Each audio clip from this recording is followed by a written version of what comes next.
Bonjour et bienvenue sur Easy Resto, la chaîne qui vous aide à pérenniser votre activité de restauration. Aujourd'hui, nous allons aborder la seconde partie des fiches techniques, plus particulièrement les fiches techniques de préparation. Comment elles doivent se construire, qu'est-ce qu'elles apportent et comment les intégrer dans une fiche technique classique. Cette vidéo fait suite à celle sur les fiches techniques d'envoi. Si vous ne l'avez pas encore vue, je vous invite à la regarder en premier. Mais tout d'abord, pensez à vous abonner et à mettre un like si vous aimez le contenu de la chaîne. Cela l'aide énormément à se développer.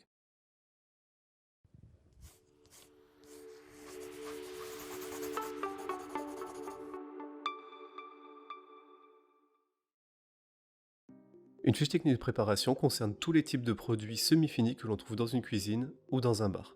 Comme par exemple des sauces pour la cuisine ou un mélange d'épices, des crèmes ou des pâtes pour la pâtisserie, des batchs ou des sirops pour le bar. Prenons par exemple la fiche technique d'un brownie à la crème anglaise, un dessert classique que l'on peut trouver sur beaucoup de cartes de restaurant. La fiche technique d'envoi indiquera quelle portion de brownie et de crème anglaise servir au client. Cependant, elle n'indiquera pas quelle est la quantité d'un batch de brownie ou de crème anglaise. Vous allez probablement préparer en même temps plusieurs portions de brownie ainsi que plusieurs portions de crème anglaise. Admettons que vous prépariez 16 brownies et que vous n'en serviez qu'une seule portion. Il faudra alors créer une fiche technique particulière pour le brownie pour en faire 16 portions. C'est là qu'intervient la fiche technique de préparation. Dans la précédente vidéo sur les fiches techniques d'envoi, nous avions vu comment créer une pour une recette de bavette à la sauce échalote. Nous allons donc voir aujourd'hui comment se crée cette ligne de sauce échalote.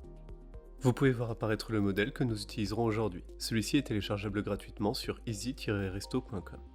Concernant les ingrédients, nous trouverons donc des échalotes, du vin rouge, du fond de veau, de l'ail, du beurre, du sel et du poivre.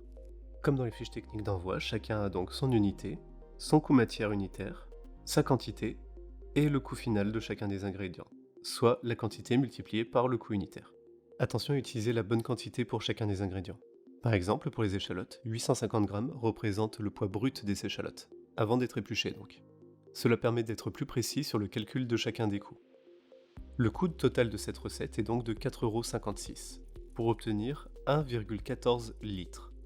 Si nous faisons donc 4,56 € divisé par 1,14 litres, nous obtenons donc 4 € du prix par litre. C'est donc ces informations que vous verrez apparaître sur la ligne sauce échalote pour notre recette originelle de bavette aux légumes sautés. Les fiches techniques de préparation sont essentielles pour avoir une idée très précise des coûts de tout ce qui est produit dans votre établissement. Elles permettent également d'améliorer l'organisation de chacun des centres de production. C'est tout pour aujourd'hui, je vous remercie d'avoir regardé cette vidéo. Si vous avez des questions, laissez-les en commentaire, je serai ravi d'y répondre. Pensez à vous abonner à la chaîne, à partager cette vidéo et à mettre un like si elle vous a plu. Et je vous retrouve bientôt pour une prochaine vidéo.